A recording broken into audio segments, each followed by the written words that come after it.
Bonsoir à toutes, bonsoir à tous et bienvenue dans notre quotidienne consacrée à la route du Rhum. Et comme tous les soirs, je serai accompagné de Victor Pérez-Boucheron. Bonsoir Victor. Bonsoir Jean-François, bonsoir à tous.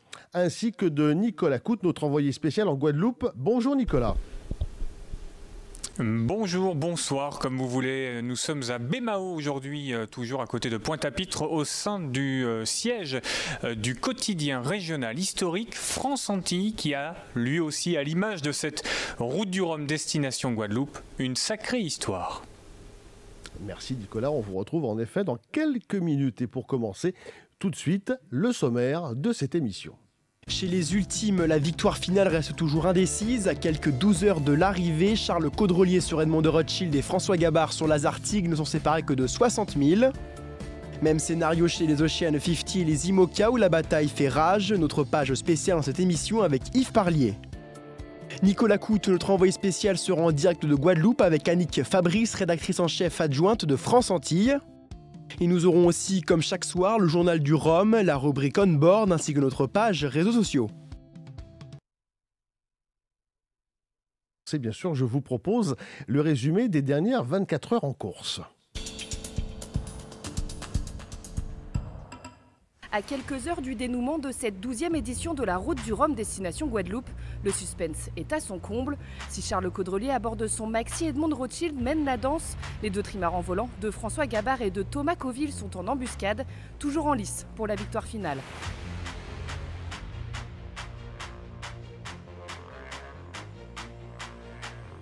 Une fois encore, c'est le tour de l'île de la Guadeloupe qui sera le juge de paix.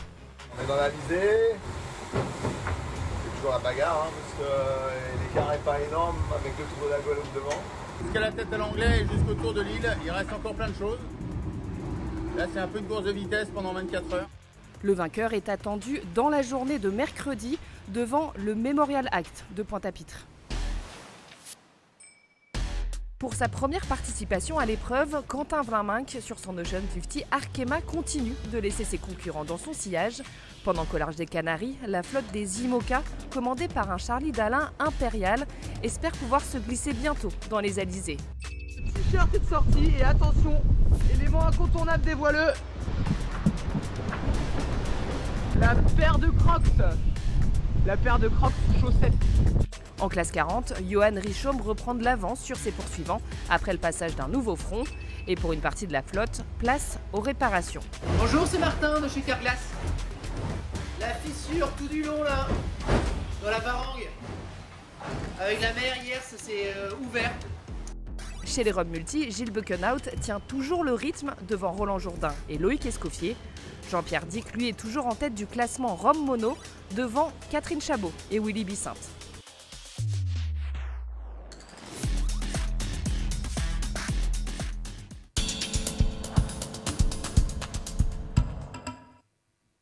Alors, comme vous avez pu le constater, les dernières 24 heures ont été un petit peu plus clémentes côté météo. Résultat, en course chez les ultimes, les deux favoris, enfin portés par les Alizés, foncent sur la Guadeloupe. Pour le moment, Charles Caudrelier sur Edmond de Rothschild compte environ entre 80 ou 60 000, ça dépend des moments sur François Gabard et sur Lazartigue. Rien n'est donc joué à quelques heures d'une arrivée potentielle. On vous en reparlera dans quelques minutes. D'autant que Thomas Coville sur Sodebo est juste en embuscade à 170 000 du leader. Le contournement de la Guadeloupe pourrait, une fois de plus, sceller le sort de cette 12e route du Rhum. Nous en parlerons dans cette émission. Pour le reste du classement, comme vous le voyez à l'écran, rien n'a évolué. Alors, si la victoire finale du général est indécise, comme vous l'avez compris, le succès en Ocean 50 et en IMOCA le sont encore plus. De mémoire, les spécialistes ne se souviennent pas d'une telle bagarre. Ce suspense mérite bien que l'on s'y attarde. Donc, focus sur ces deux catégories. Et commençons, si vous le voulez bien, par les Ocean 50 que vous pouvez voir donc à l'écran, avec Quentin Vlaminck qui est donc toujours en tête devant Erwan Leroux et ensuite Sébastien Rogue. Alors pour parler justement de Quentin Vlaminck, premier de sa catégorie, 6e du général, l'exploit est en route pour sa première route du Rhum et ce matin, son moral était forcément bon. Je vous propose tout simplement de l'écouter. Ouais, c'est ça, la sortie des assureurs, il y avait une petite zone à négocier et puis puis là ça commence à être un peu mieux. C'est pas, là ça fait une demi-heure, c'est un peu moins bien, hein, mais c'est pas gagné encore. En tout cas, on est là où on voulait être et donc ça c'est top. Ouais, j'y vais très prudemment, hein, faire gaffe, c'est qu'il y a quelques petites prises d'épargnement. Mais non, ouais, puis j'ai bien dormi, là je faisais une pause, là, j'ai un peu trop dormi. Donc j'allais me faire un petit pique-nique, tu vois. Mais bon, faut faire gaffe. Là je suis à 15-16 nœuds. Et bah écoute, j'en profite, hein. C'est pas sûr que ça reste aussi stable, donc tout ce qui est pris est pris. En fin de journée, on devrait pouvoir mettre enfin un Jenaker. Ça c'est une bonne nouvelle, ouais, c'est sûr. J'ai cru qu'on n'allait jamais les mettre. Donc voilà, après bon, la route est très longue et il faudra faire gaffe à tous les nombreux pièges qui nous restera, mais on va continuer à y aller prudemment comme ça, étape par étape. Et puis voilà, derrière ils vont être de plus en plus énervés aussi, donc forcément ils vont vouloir revenir et ça va être chaud quoi. Bah, en fait j'ai pas parlé depuis le départ surtout en fait. J'ai pris ce pilote et je ne suis pas sorti de mon roof depuis le départ, sauf pour griller un petit Jenna que j'ai pas utilisé tout à l'heure. Mais sinon, non, oui, je suis en pleine forme. Écoute, ça pourrait durer 3 mois comme ça, c'est parfait. Et donc, non, il faut en profiter. Hein. Moi, je pars du principe que je me repose dès que je peux. Et pour le moment, j'ai que ça à faire, donc c'est parfait. Donc, ça marche. Ouais. J'espère. Bah, écoute, je vais me faire un petit pique-nique, ouais. Alors derrière Quentin, vous l'avez vu tout à l'heure sur les classements, Erwan Leroux pointe donc à la 2e place de ces Ocean 50, vainqueur 3 fois de la Transat Jacques Vabre, de la Route du Rhum en 2014 en multi 50. Le skipper de 47 ans est un marin d'expérience et ambitieux. C'est ce qu'il confiait justement quelques jours avant le départ dans la baie de Saint-Malo. Bah écoute, moi je me situe à pouvoir gagner. Ça c'est clair et net. Maintenant il y a un favori, c'est Sam Goodchild sur l'Eton et il y a 7 outsiders. Donc voilà, il y a 7 personnes qui peuvent faire un peu un coup ou suivant sur la route qui est proposée. Est-ce que c'est une route un peu plus nord, voilà, il y a des bateaux qui peuvent un peu mieux s'en sortir que d'autres. Voilà, en tous les cas, nous, on a toutes nos chances. Ça fait 2 ans qu'on a le bateau maintenant, donc on a pris confiance, on a beaucoup navigué. Voilà, et puis je vais profiter aussi de l'expérience de mes précédents Roms pour essayer de jouer les troubles faites et puis imprimer un rythme qui sera le mien, qui ne sera pas forcément ceux des autres. Mais l'important, avant de gagner, c'est il faut arriver de l'autre côté. Et après, tu penses au podium. Donc voilà, donc moi je me servirai de mon expérience en tous les cas pour arriver de l'autre côté. Et après, écoute, ça sera pour jouer les premières places, c'est sûr. Ah ouais, ça va, il le porte bien. Il le vit bien. Voilà, après, c'est sûr, il y en a plein. Chacun voilà, entre de Thibaut à Eric, chacun a vraiment son petit atout, sa petite carte maîtresse qu'il peut jouer et en fonction des faits de course et de ce qui peut se passer sur les autres bateaux, voilà, il peut se dégager un vainqueur, voilà, un outsider inattendu ou quelqu'un qui, voilà, en dehors de Sam. Mais franchement, c'est vrai que c'est délicat à dire. Moi, ce que j'espère, c'est que les 8 bateaux arriveront de l'autre côté, qu'il y aura une belle bagarre et que si on peut en plus arriver en moins de 24 heures tous les 8, c'est qu'il y aura un beau match. Moi, j'ai hyper confiance en mon bateau en termes de vitesse. Je crois que la compétition, elle est pas forcément par rapport aux autres. Je pense que sur ce genre de bateau, c'est aussi un défi contre soi-même. Et comment est-ce que tu vas mener ton bateau et comment tu vas être bien avec et quelle confiance tu vas avoir et comment tu vas pouvoir le mener au plus proche des 100%. Et c'est celui qui arrivera à le mener le plus haut qui va gagner, c'est évident. Exactement, c'est l'engagement, c'est l'expérience, c'est voilà, est-ce que tu es capable de suivre le rythme, mais si tu ne suis pas le rythme, si le mec 12 heures après il casse, c'est quoi le bon rythme? Donc il y a tout ça, c'est vraiment très complexe de trouver le bon rythme. Et donc voilà, je pense qu'il faut être à l'écoute de soi-même, à l'écoute de son bateau. Et il y a des moments, il ne faut pas regarder les autres, quoi. Donc voilà, et ça, peut-être que ça aussi, ça fait la différence par rapport à des jeunes loups et des jeunes comme Quentin, comme Sam, qui peuvent être un petit peu chien fou de temps en temps. Et des fois, voilà, l'expérience va nous dire que faudra peut-être un peu ralentir pour garder son bateau en toute l'intégrité de son bateau. ambitieux Erwan Leroux. Mais passons à présent, si vous le voulez bien, aux IMOCA, où là aussi le suspense est à son comble, peut-être un petit peu moins, allez savoir.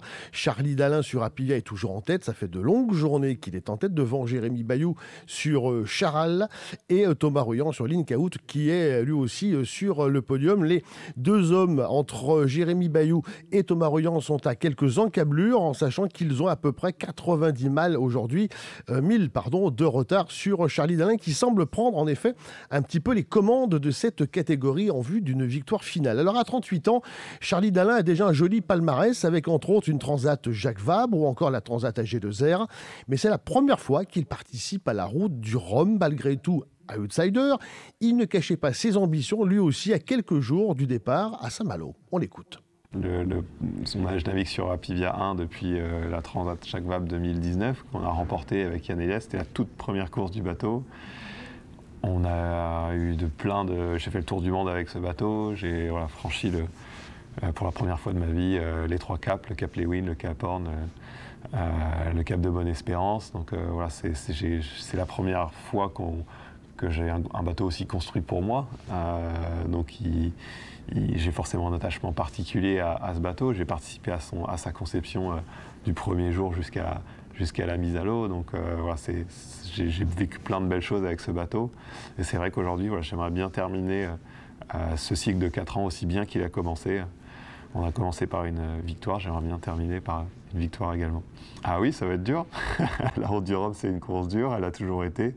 Il y a une concurrence très affûtée, il y a nombreux bateaux neufs qui sont amarrés dans le port avec des très bons skippers. Sur la route du Rhum, il se passe toujours des choses et il se passera encore des choses sur cette édition, j'en suis sûr. Donc il faut réussir à surmonter tous ces obstacles, bien les négocier, prendre les bonnes décisions au bon moment. Réussir aussi le Tour de la Guadeloupe qui peut être piégeux. Pas plus tard que la dernière édition, des victoires se sont faites et défaites en IMOCA comme en ultime, notamment sur le Tour de la Guadeloupe. Donc jusqu'au bout, il faut être concentré, il faut réussir à avoir cette énergie pour gérer ce tour final, déjouer les derniers obstacles. Mais je pense que j'en suis capable. Je suis visuel favori. Après, c'est une course sur laquelle je travaille depuis longtemps. La première fois, c'était en 2006 pour un Anglais, Nick Bubb. J'étais préparateur. J'ai été stratificateur sur la construction de son bateau. En 2010, je travaillais au bureau d'études d'Armel Lecléache. En 2014, dans la cellule de routage à terre de Yann Elias avec Christian Dumas. Donc c'est une course que je connais sans y avoir participé comme skipper. Je la connais. Je connais le village, je connais l'ambiance, comment les humeurs des skippers vont évoluer en fonction des prévisions météo qui tombent. Donc ça c'est pas nouveau pour moi. De faire la course, par contre, ça l'est, mais je pense que ça reste de la course au large, une course au large en solitaire, et c'est un domaine, c'est mon domaine de prédilection, et c'est quelque chose que je fais depuis longtemps maintenant. Donc je pense que c'est pas rédhibitoire d'être bisu pour pouvoir espérer s'aligner pour une victoire. Un bisu qui effectivement probablement fait plus que réussir puisqu'il est donc en tête de ce classement. Derrière lui, on vous l'a dit tout à l'heure, Jérémy Bayou sur Charal qui lui n'a pas du tout abdiqué, bien au contraire. C'est ce qu'il a un petit peu dit ce matin lors de la traditionnelle vacation. Je vous propose également de l'écouter attentivement. Ouais, ça se passe bien, le vent est en train de mollir un petit peu là, mais ça avance toujours et puis on essaie de voir quel va être le chemin plus court, ou en tout cas le plus rapide pour atteindre cette alizée là qui est un petit peu dessous, qui va s'installer un peu dessous. Voilà, donc c'est vrai que les modèles depuis le début sont un petit peu divergents à chaque fois, donc c'est jamais très très clair. Donc il faut choisir la bonne stratégie. Voilà, après je pense que aussi c'est un peu le vent et la direction du vent qui va décider, et que peut-être que naturellement l'option se dessinera sans avoir trop à la portée. Voilà, encore une fois, ça c'est les modèles. Dans la réalité, comment ça sera, je sais pas trop. Ça peut être mieux, ça peut être pire aussi, tu me diras. Mais voilà, on sent qu'il y a une ouverture, donc voilà, il faut essayer de passer.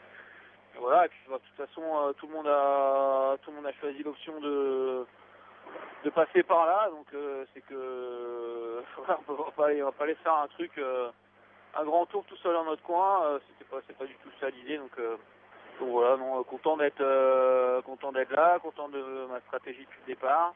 C'est sympa. Tout la Bretagne Nord, c'était vraiment sympa, la petite régate.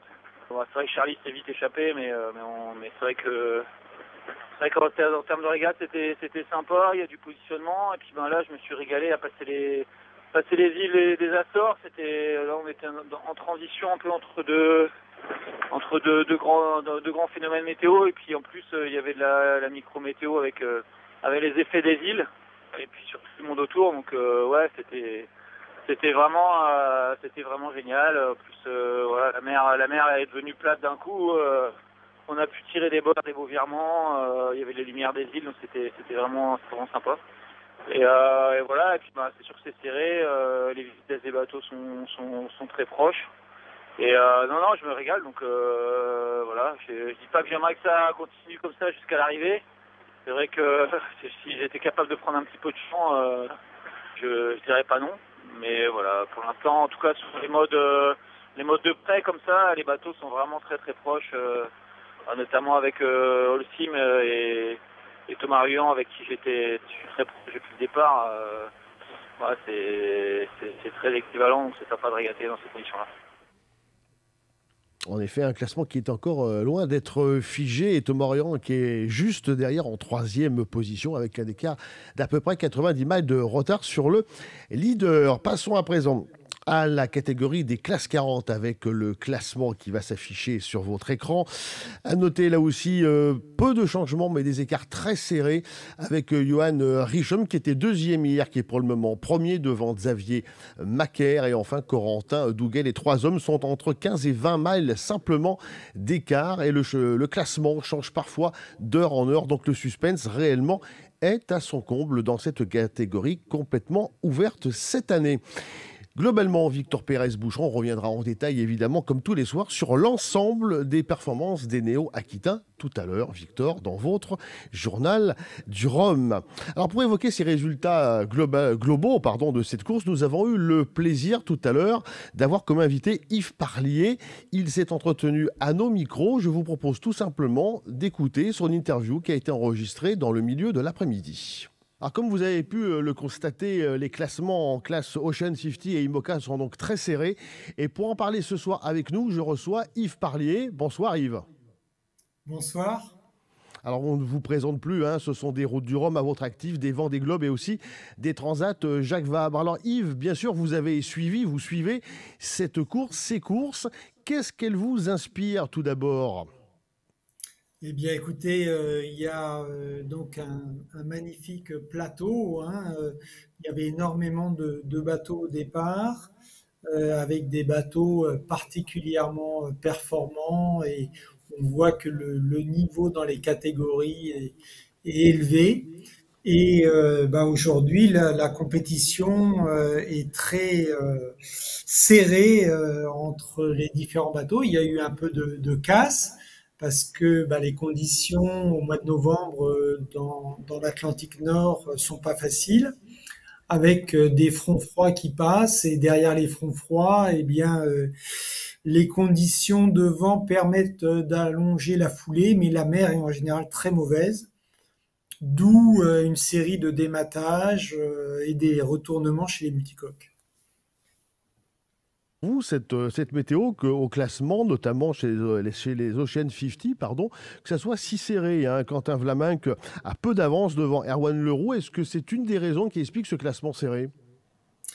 Alors, vous savez que dans l'historique de la route du Rhum, en 78, à la première édition, Mike Birch avait doublé sur la ligne Malinowski et a fini avec 96 secondes d'avance. Donc, au contraire, moi je trouve que Quentin fait une course formidable sur Arkema, et l'avance qu'il a, je dirais, elle est loin d'être négligeable à ce stade-là de la compétition où ils ont touché les alizés, ils filent vers la Guadeloupe.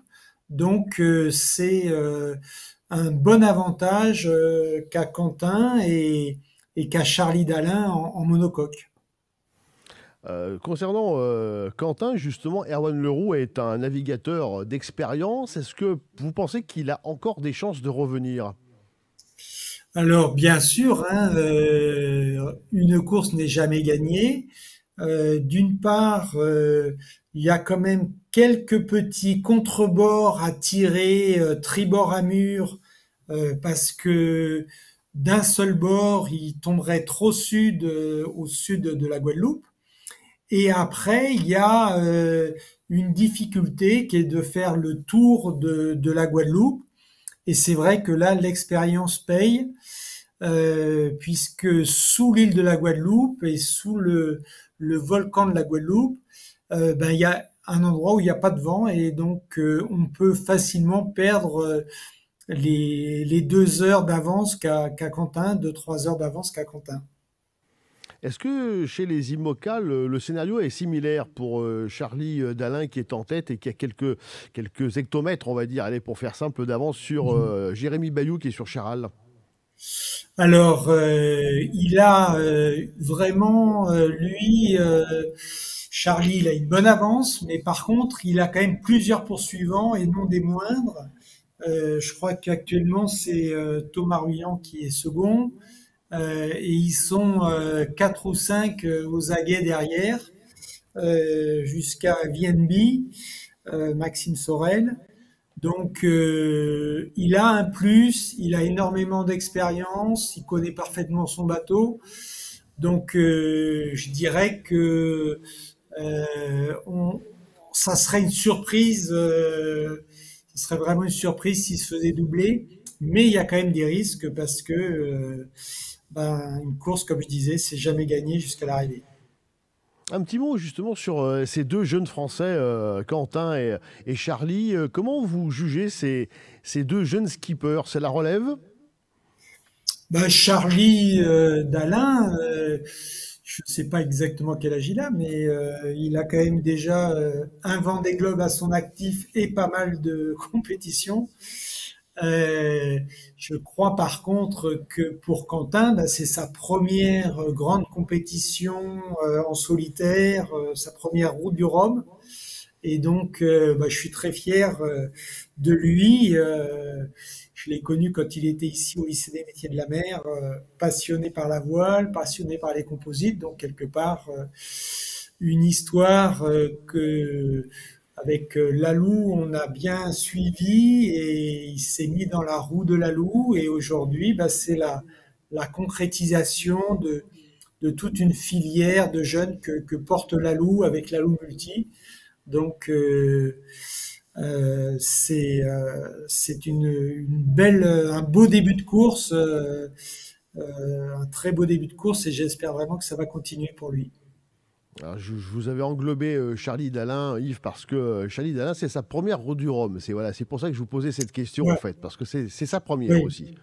C'est sa première, mais alors Charlie Dalin, il a un énorme passé de coureur, il a déjà un énorme palmarès et il fait partie vraiment des favoris, pour pas dire le favori, puisque il a fait il aurait pu gagner le Vendée Globe.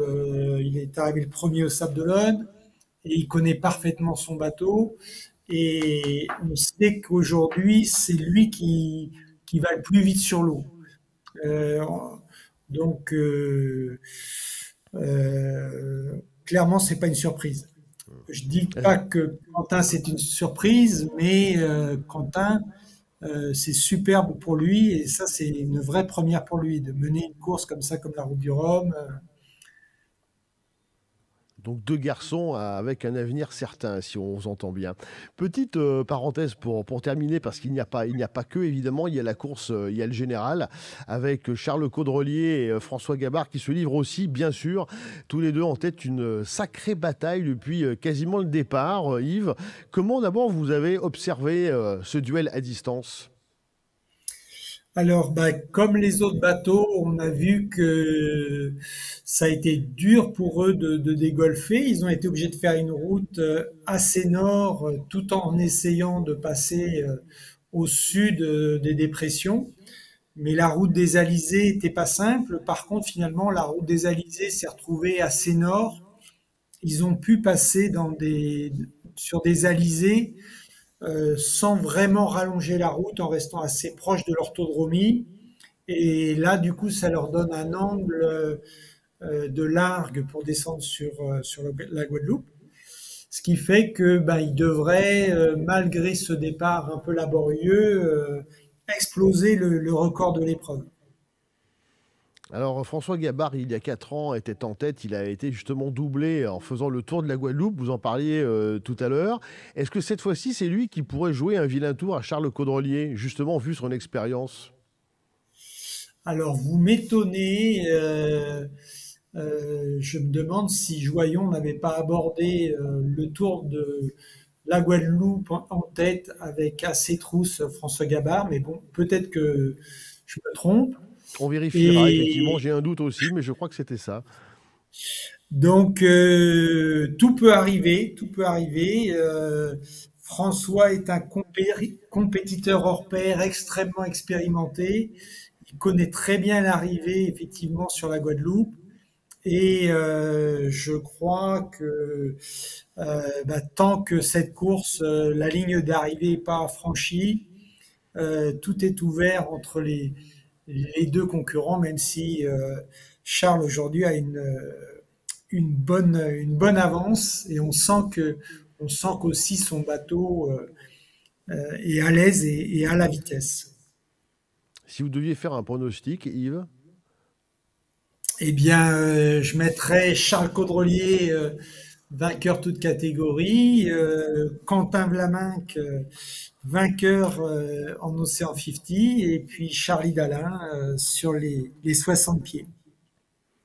Ce sera un joli trio de vainqueurs en tous les cas. Donc espérons que les heures futures vous donnent raison parce que ça serait un joli palmarès. Un mot peut-être aussi, juste pour terminer, Yves, sur les anciens marins qui courent encore cette route du Rhum cette année. On pense à Marc Guillemot notamment et à d'autres. Vous avez observé un peu leur course dans les catégories Rhum?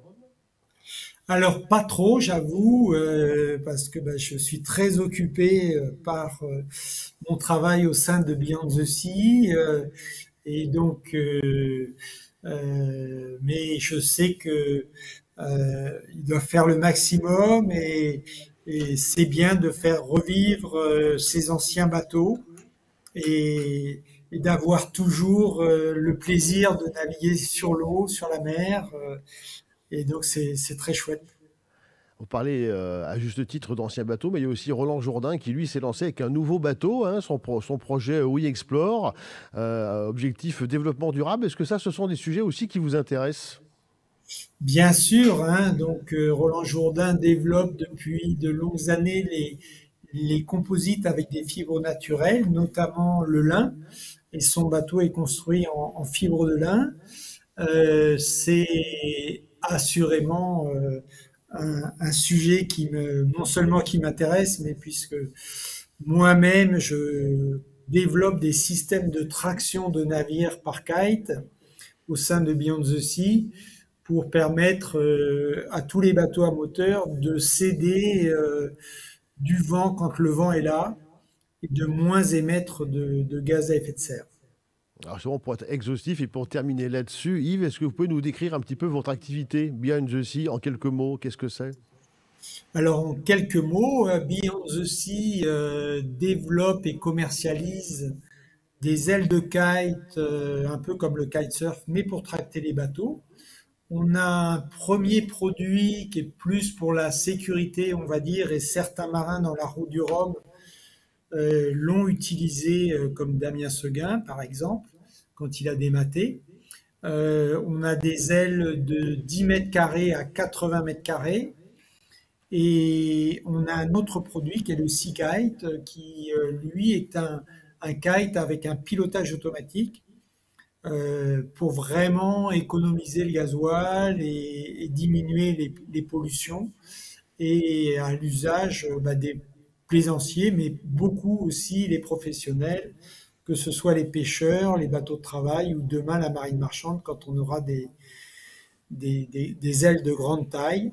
Ce qu'on essaye de développer avec mon catamaran, le Sea Guide, qu'on vient de mettre à l'eau à Arcachon et sur lequel on va aller naviguer demain.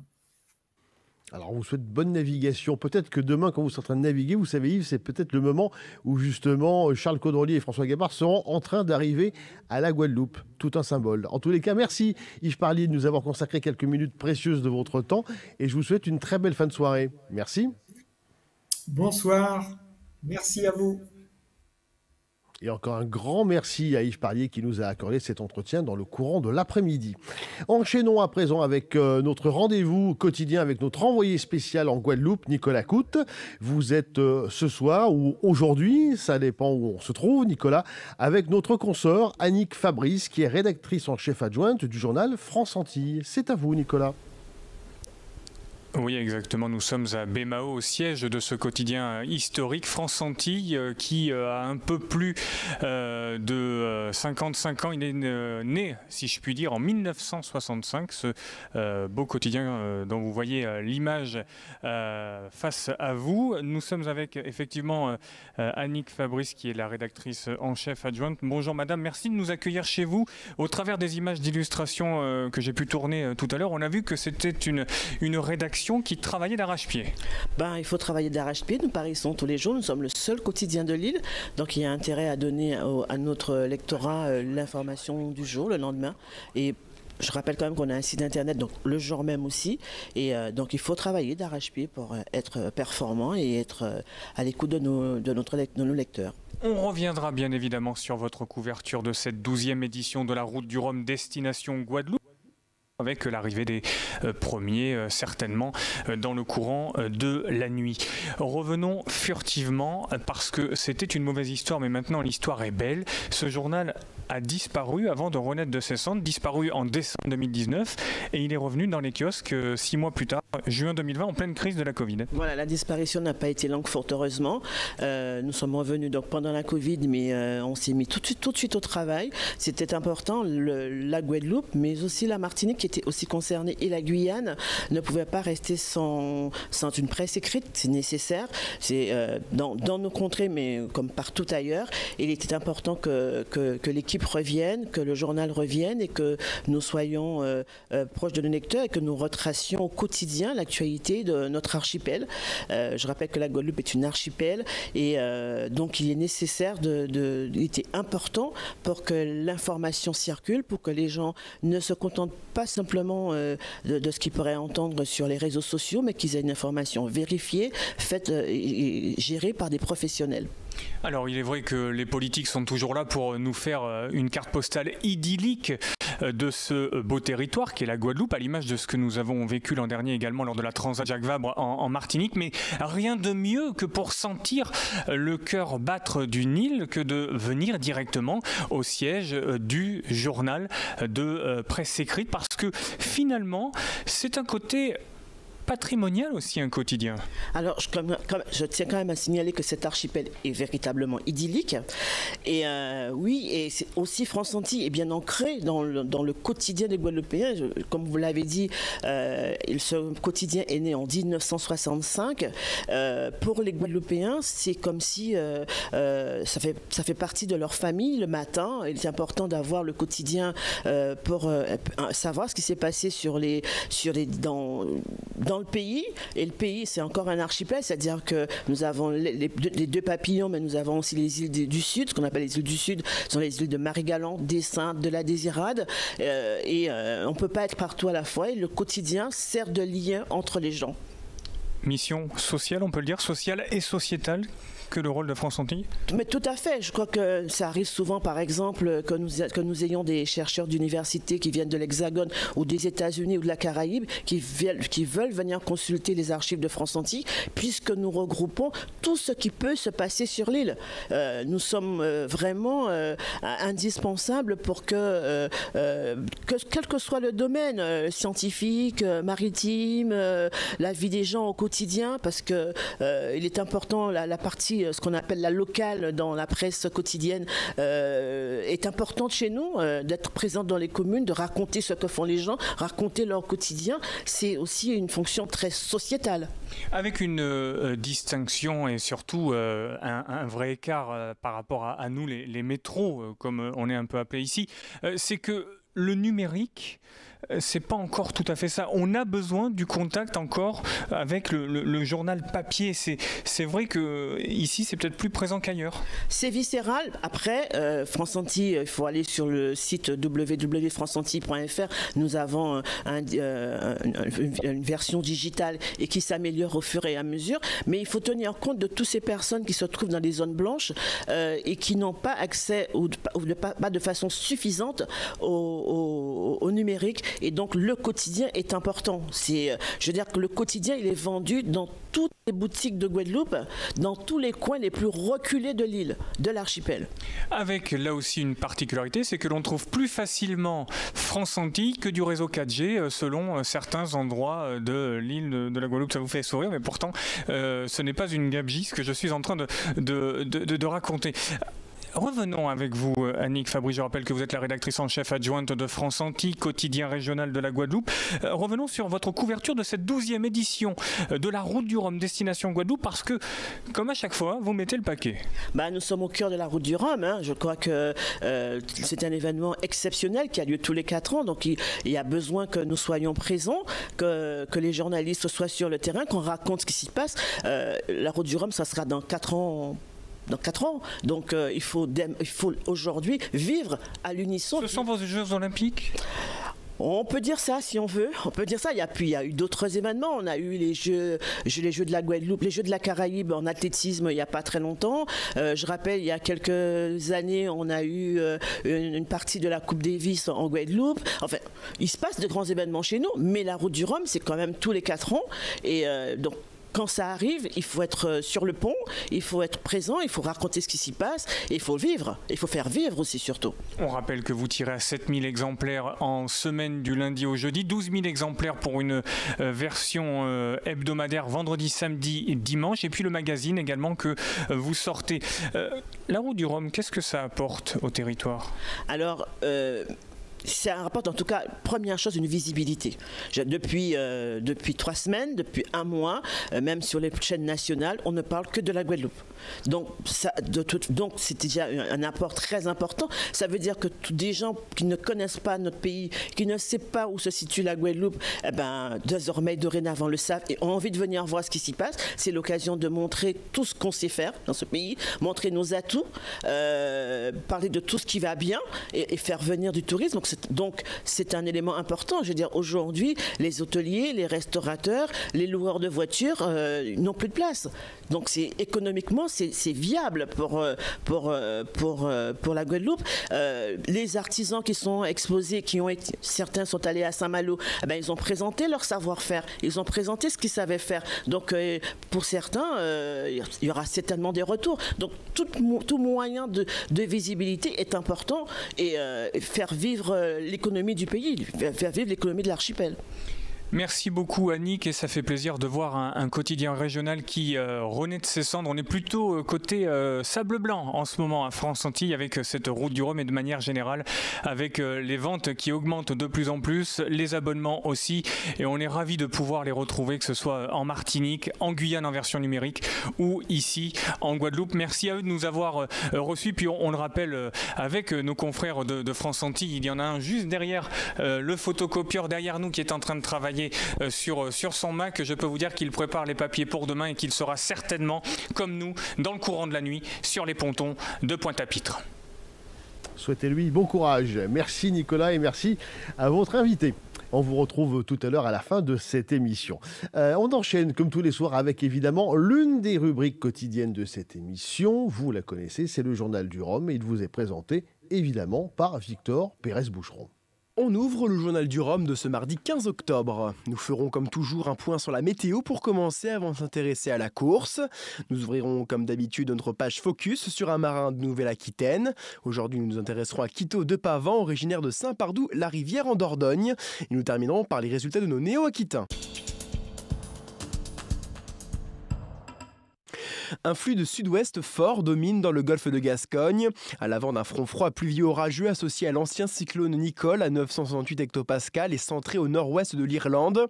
À l'arrière, c'est un flux d'ouest modéré à fort à l'avant d'un nouveau front en lien avec une dépression à environ 300 000 au sud-ouest de l'Irlande. Flux d'ouest nord-ouest instable au nord-est de l'anticyclone des Açores à 1028 hectopascales centré à environ 800 000 au sud-ouest de l'archipel et se prolongeant par une dorsale en direction de Madère. Régime d'alizé instable au sud-ouest de ce même anticyclone. Aujourd'hui, c'est la dernière ligne droite pour la tête des ultimes 32-23 qui file maintenant à des vitesses autour d'une trentaine de nœuds en direction de l'arc antillais qu'ils atteindront dans la soirée. Ils sont suivis par les Ocean 50 qui devront négocier le trou de souris à l'est de l'anticyclone des Açores avec un flux de nord-nord-ouest très irrégulier et faible afin de rejoindre la région des Alizés demain.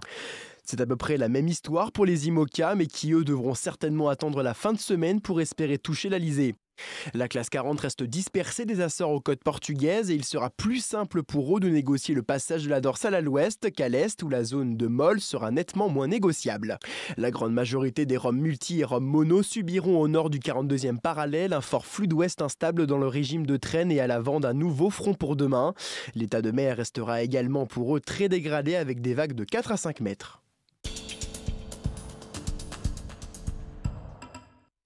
Après avoir effectué un dernier empannage hier, les 3 leaders en ultime 32-23 font actuellement route directe en direction des Antilles.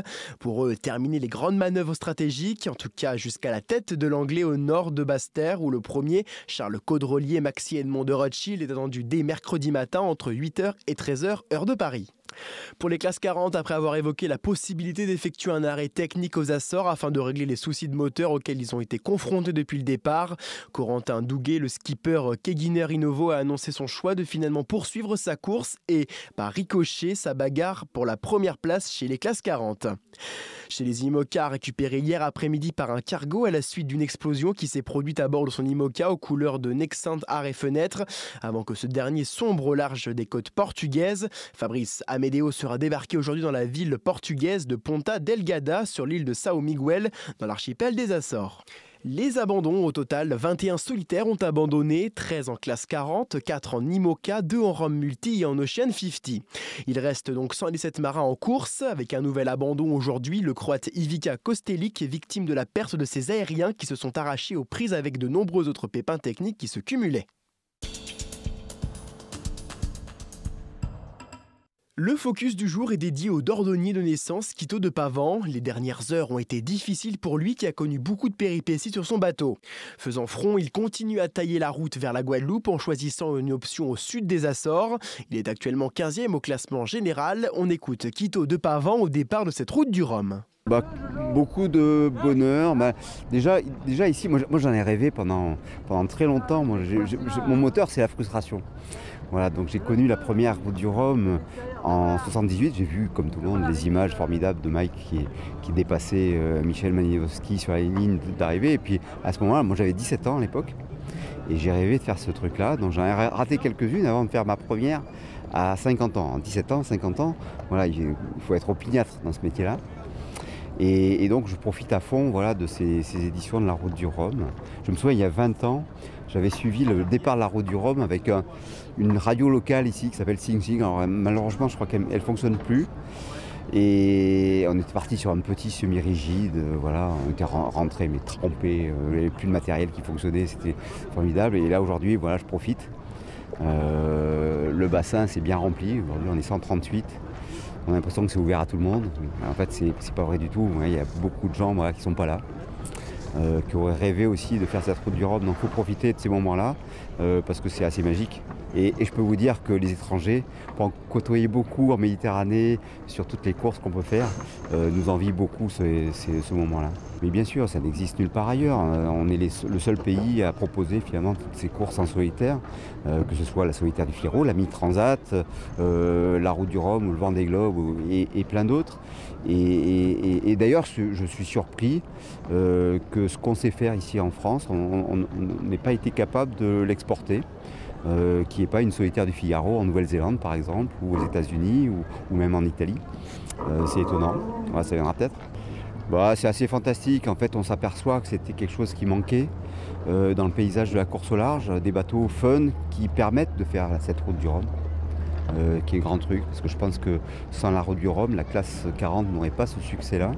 Il y a beaucoup de gens, alors il y a évidemment plein d'entrées, il y a des gens qui font la mini, qui pensent tout de suite à faire du classe 40, il y a des gens qui font du Figaro, qui viennent en classe 40, il y a des amateurs qui se disent un jour je vais cocher la case route du Rhum, et évidemment la classe 40 permet de faire ça avec une concurrence dingue, avec des jolis bateaux qui sont très simples, qui restent accessibles, même si on a vu qu'il y a un peu comme partout une progression folle des budgets, quoi. Mais voilà, je pense que c'est une classe accessible qui a beaucoup évolué ces derniers temps et qui accueille aujourd'hui beaucoup de skippers qui viennent de tous les horizons. Et c'est un beau mélange. Et je pense que vraiment, dans la classe 40, la bagarre va être farouche. Voilà, et j'espère qu'il y aura beaucoup de surprises. Alors, je ne sais pas, il y en a beaucoup. Alors, je pense que tous les bateaux aujourd'hui ont finalement une chance. En fait, sur une route du Rhum, c'est toujours compliqué. Une route du Rhum en solitaire. Donc il y a le bateau, évidemment, qui compte beaucoup, mais aussi les marins, la trajectoire, et puis tout le reste, c'est-à-dire les aléas. Il va falloir être costaud, et dans sa tête et dans son corps, pour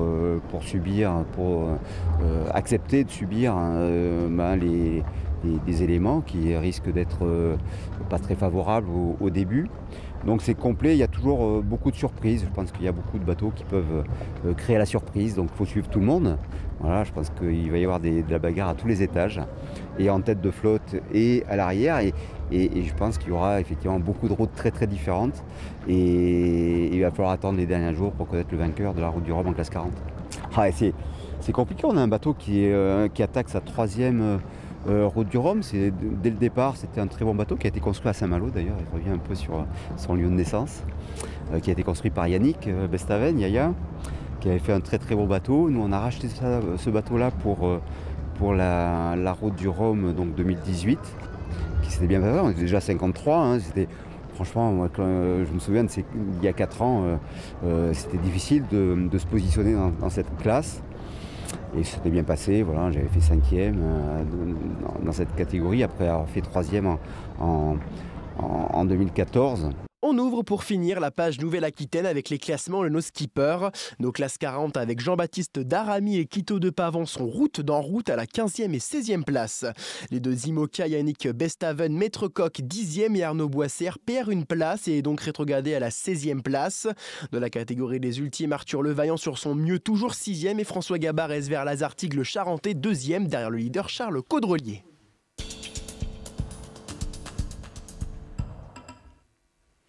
Et on ne change pas, vous le savez bien, un équipage qui gagne, avec donc la rubrique On Board, comme tous les soirs. Première partie.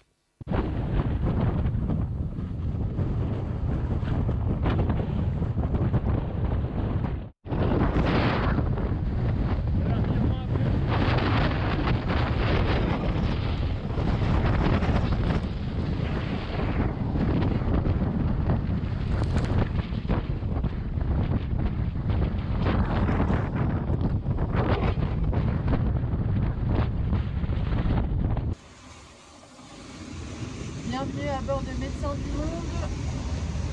On est au 6e jour de course et on est en train de quitter la dernière dépression. C'est un moment de joie intense. Bon, tout est relatif parce que là, c'est vraiment pas agréable du tout. La vie à bord est vraiment compliquée, se déplacer, manger, dormir, tout ça, c'est hyper difficile. Mais quand ce coup de vent sera passé, et ben là ça sera la porte de la délivrance. On arrivera dans l'anticyclone des Açores et ensuite on pourra enfin rejoindre les fameuses alizés. Donc ça c'est trop cool. Voilà, je ne sais pas du tout combien il y a de vent parce que mon aérien est cassé.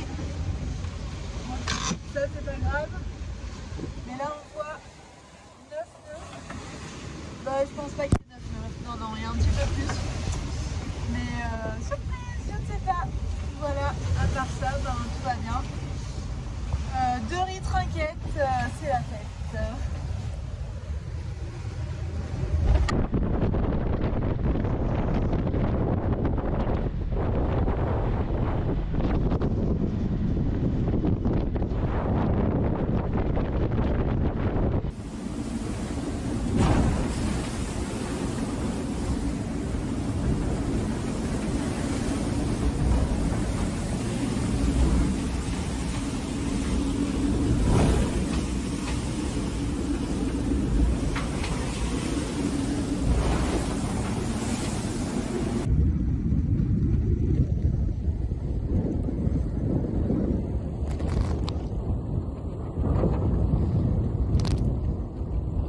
L'océan est très très beau aujourd'hui, il est très gentil aussi.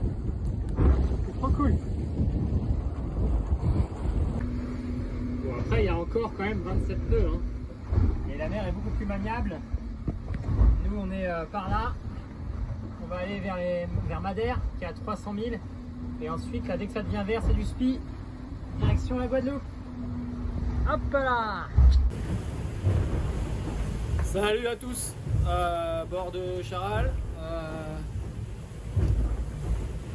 D'abord, petite pensée pour ceux qui ont eu des pépins là. Damien et Louis là qui ont dématé, et puis surtout Fabrice qui arrive un truc vraiment pas drôle. Donc voilà, j'espère que Fabrice va bien, qu'il n'est pas trop choqué, et voilà. Et donc je pense fort à tout cela, et puis ici tout va bien. C'était une journée un peu calme, on a profité pour bien se reposer, bien manger. Voilà, c'est un bord tout droit au pré un tout petit peu rapide, au pré. Et on va essayer de traverser l'anticyclone dans les premières heures. Contourner la dorsale pour essayer de basculer dans du vent portant. Le vent va un peu faiblir. Et on va pouvoir sortir les voiles de portant. Donc il y aura un passage un peu délicat, mais normalement ça devrait passer. Voilà, on croise des doigts pour que ça se passe bien. Et puis voilà, bien reposé, d'attaque. Petite vidéo de nuit, ça tape moins. Alors on se requinque, je me réveille de ma sieste, un petit sandwich avec des bons produits de l'épicerie fine de la Trinité, merci Marie-Christine. On est en tribord à mur, c'est-à-dire que le front est passé, donc c'est bien. Le bateau a tenu. Bienvenue à bord de Teamwork. Ça fait peut-être une petite heure qu'on a touché le vent plus adonnant et un peu plus fort là, du troisième front, de la dernière dépression là qu'on est allé contourner. Donc ça nous a donné pas mal d'air, et puis ça nous permet de redescendre assez rapidement sur le reste de la flotte, j'espère.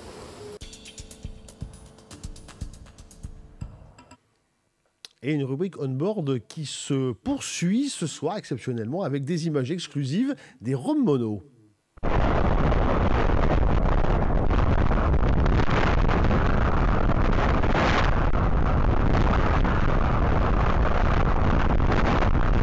Bon fin de la première nuit à bord de Flyaway, tout va bien. Il y a eu un peu d'air, une mer un peu formée. Il fait assez froid finalement. Le bateau est assez humide. Et bon voilà, il y a quelques bateaux autour de moi, c'est cool. Tout va bien à bord, je vous embrasse. Hello, voilà un homme qui a vécu 3 jours en mer, un peu fatigué par les événements. Alors on essaie de se reposer comme on peut, mais les fronts arrivent les uns après les autres. Là on a le 2e gros front qui arrive un par jour, un par nuit, je dirais, parce que ça se passe plutôt la nuit. Voilà, le bateau tape tout le temps. Et voilà, ça arrive là, on va devoir réduire la toile. 35 nœuds prévus, on verra. Ciao!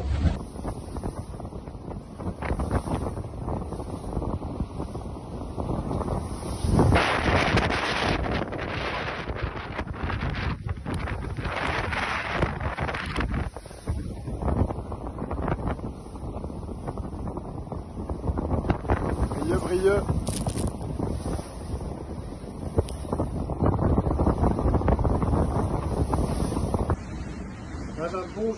Bonjour à tous. Comme vous voyez, je suis sur le bateau de Jean-Pierre Dick qui m'a gentiment récupéré ce matin après un chavirage assez violent. Et voilà, un grand merci pour tous vos messages de soutien et à très vite. On va vous raconter tout ça dans les messages audio. À très bientôt. Merci à Jean-Pierre Dick, en effet, qui a fait preuve de bravoure, mais on le connaît depuis sa longue carrière. Et on enchaîne, évidemment, comme tous les soirs, avec votre programme, si j'ose dire, digital. Et Victor, rebonsoir Victor. Rebonsoir. Où en êtes-vous de votre Périple. course virtuelle là? De ma course virtuelle, virtuelle. À la 85 740 4e place. Hier, nous étions quittés à la 95 000, 94 000e place. On a passé donc ce premier fond, Jean-François, et avec donc mes concurrents, nous nous élançons donc sur l'Arc Antillais, direction la Guadeloupe, pour profiter de ces alizés qu'on devrait atteindre donc dans les 4 prochaines heures.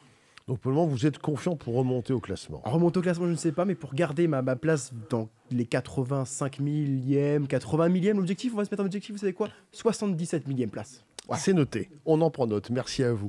On retrouve tout de suite à présent de nouveau notre envoyé spécial en Guadeloupe, Nicolas Coute, qui est avec un autre invité, Nicolas, avec l'un de nos confrères journalistes de sport. Et vous avez a priori, Nicolas, des informations donc sportives. Effectivement, Romain Mathieu est membre à part entière de la rédaction sportive de ce beau quotidien qui nous reçoit aujourd'hui, France Antilles. On le rappelle, 1,30 € si vous êtes en Guadeloupe ou en Martinique et que vous avez un kiosque à proximité, ça vaut le coup d'œil. C'est un tout petit peu plus cher le week-end, mais au moins pour la pérennité de la presse écrite, on ne saurait trop vous recommander que d'acheter un de ces quotidiens lorsque vous partez ou lorsque vous venez ici en vacances. Romain, faisons un point ensemble avec vous sur la course, parce que premièrement, tout n'est pas joué, tout n'est pas gagné pour Charles Caudrelier sur Rothschild, et en plus ça risquerait d'être compliqué. On a des horaires mais alors qui sont plutôt ambivalents. Certains vous disent que c'est telle ou telle heure. Alors finalement, qu'est-ce qui se dessine, qu'est-ce qui se trame? Alors ce qui pourrait se tramer, c'est on va dire un scénario un peu similaire à il y a 4 ans où François Gabard était arrivé premier à Tatalanglet, et ensuite Francis Joyon lui avait fait entre guillemets l'avait dépassé avant la bouée de Bastère, ou après, je ne sais plus. Mais là, ça va être ça, parce que Charles Caudrelier est prévu, selon le dernier ETA, donc il y a 1 ou 2 heures de battement. À 22h30, du coup, c'est heure locale, donc ça va faire 2h30, je crois, heure de Paris. Et donc 22h30... François Gabard est attendu à 2h30 et Thomas Coville sur Sodebo, lui, est attendu vers 6h. En fait, ce qui signifie surtout, c'est qu'ils vont arriver dans un endroit qui s'appelle la Côte sous le vent, et du coup elle est sous le vent, donc il n'y a pas de vent. Il y a 4 ans, ils avaient mis 9 heures pour faire le tour de la Guadeloupe, donc là c'est ce qui pourrait se profiler, notamment parce que la nuit, le vent est encore plus faible, donc pour Charles Caudrelier, il serait peut-être intéressant de freiner un peu, de ne pas arriver trop tôt, parce que si il arrive trop tôt, il peut se faire coiffer sur le fil. Il peut faire se coiffer sur le fil, parce que s'il arrive vers 1h, 2h du matin, François Gabard, s'il passe les abords de Bouillante à 4h, il va pouvoir profiter de quelques vents qui pourront le faire un peu plus surfer. Si à 4 heures, ils n'ont pas passé Bouillante, ils sont peut-être repartis pour 4 heures encore de pétole. Oui, et ce qui veut dire que l'arrivée, alors qu'elle pourrait intervenir tôt demain matin, pourrait finalement arriver aux alentours de midi. Le vent va être une donnée essentielle. On se rappelle également qu'en 2008, Franck Camas avait connu un scénario assez similaire, où il devait arriver à toute berzingue, comme on le dit chez nous dans le sud-ouest, et finalement, il avait été freiné faute de vent. On va être très vigilant, très prudent, parce que bien malin, encore à l'heure actuelle, à quelques encablures de Pointe-à-Pitre, bien malin, qui pourrait nous donner le nom du vainqueur de cette 12e édition de la Route du Rhum, destination Guadeloupe. Qu'est-ce que vous nous préparez pour demain? Justement, l'enjeu, s'ils arrivent pendant la nuit, c'est d'arriver à faire des prédictions sans trop se tromper, puisque le journal sera édité pour demain. Donc voilà, on va essayer d'être un petit peu prémonitoire. Merci beaucoup, et Romain va donc se muer en Madame Soleil en quelque sorte d'ici à demain et la sortie du journal en kiosque. À demain, Jean-François, Victor. Merci Nicolas, et à demain également. Merci à tous, merci à Victor sur le plateau, merci à Paul en régie, merci à toutes et à tous pour nous avoir suivis, et on se donne rendez-vous demain pour l'arrivée, évidemment, des leaders de cette Route du Rhum. Bonsoir à tous.